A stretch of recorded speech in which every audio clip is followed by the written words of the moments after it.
Pronto, faça novamente a pergunta para ele entender. Machst du lieber leichte Milch oder richtige Männermilch?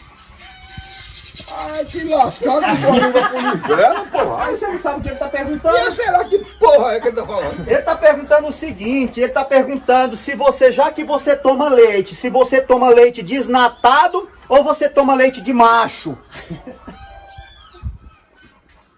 Uma história que pode leite de macho. Homem, vai tirar sua porra, filha da puta. Ó, bota esse fio da peste pra sair fora daqui. Oxi, cara, rapaz. Esse lagarto de catulé da peste. Vai pra puta que pariu, filha da puta. Quem toma leite de macho é teu pai, filho do Ei, o pai dele é alemão. Eu tenho nada a ver com aquele filho da puta. Ei, não fala assim. Como é que ele sorte um lagartão desse no mundo?